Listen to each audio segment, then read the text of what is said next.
Assalamualaikum warahmatullahi wabarakatuh. Salam sejahtera. Saya Puan Nadra binti Saari dari Unit Pendidikan Swasta Pejabat Pendidikan Daerah Seremban.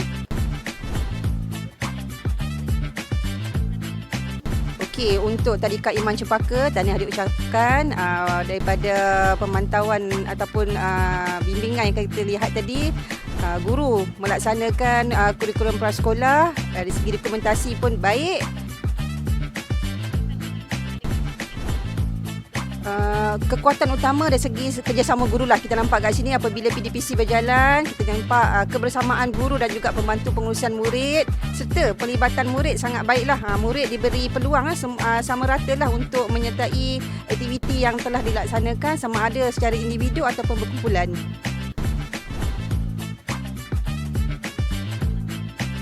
Okey, aspek yang perlu ditambah baik dari segi pengukuhan lah, aktiviti pengukuhan secara bertulis, sebab kita nampak tadi dia lebih pada hands on untuk aktiviti.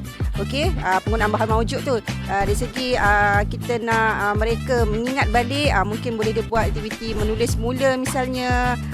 Untuk satu lagi untuk psikomotor halus murid-murid lah.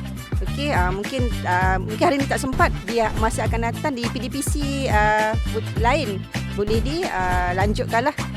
Itu saja.